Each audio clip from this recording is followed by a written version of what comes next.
Deputations of the Hitler Youth and the League of German Girls had arrived from all over Germany. There were armoured cars, cannons, howitzers and anti-aircraft guns, and more than 1 million spectators, most of them carrying black bread sandwiches, bottles of beer, and swastika flies. Clara Vine shuffled her feet and looked down at her glossy Ferragamo leather pumps. They were hand-stitched in Florence, had cost the earth, and they hurt like hell. Why on earth had she not worn comfortable shoes? She was hungry and thirsty and longing to sit down.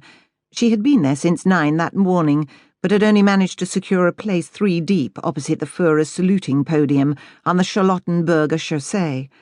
The view to her right was obscured by a large woman with a squashed felt hat, accompanied by 2 boys of around 6 and 7.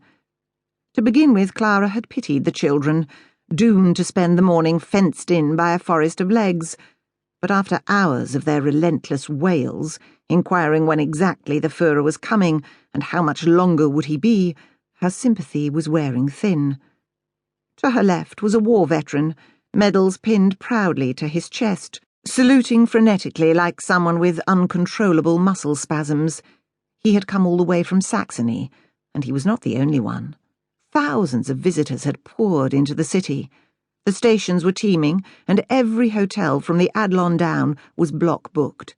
People who couldn't afford anywhere else had pitched their tents in the parks. Like all birthdays, Hitler's special day had begun with presents. But that was where the ordinariness ended. Vast marble tables had been assembled in the Reich Chancellery to display Meissen porcelain, silver candlesticks, and Titian paintings, alongside rather more modest gifts from ordinary people, largely made up of swastika cakes and cushions. The Pope, the King of England, and Henry Ford had sent telegrams. The engineer, Ferdinand Porsche, had presented Hitler with a shiny black convertible VW Beetle.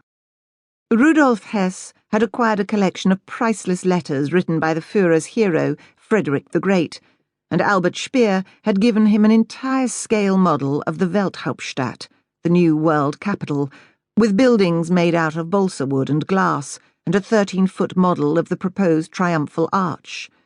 This was, without doubt, Hitler's favourite present, and he pored over it like a boy with a train set, until he could be persuaded to tear himself away.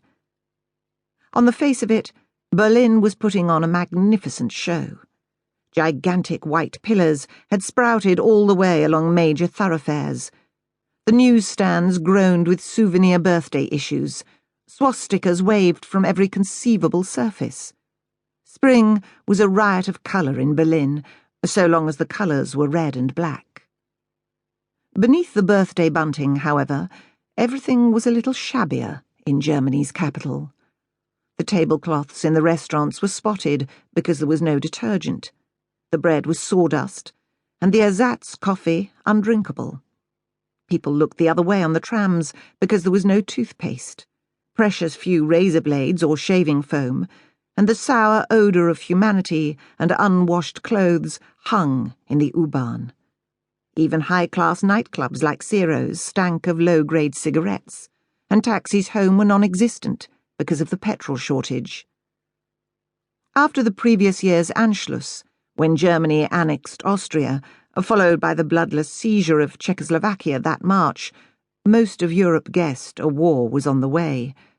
When it happened, it would be Poland's fault, according to the Ministry of Propaganda and Enlightenment, which ensured that newspapers were black, with 72-point headlines screaming belligerent revenge on the Poles for their atrocities against Germans in the disputed Polish corridor. Poland, look out! There had been murderous attacks on Germans in Danzig. God help any country that stood in Germany's way. Looking around her, Clara guessed that despite the marching and the machines, no one in this great big birthday pageant really wanted war. The ghost of the last war was still behind their eyes, and the thought of what another would do haunted all but the very young. Only the little boys beside her, who now had squeezed between the legs of the stormtroopers guarding the route, saw anything thrilling in the inexorable wall of men and tanks rolling past.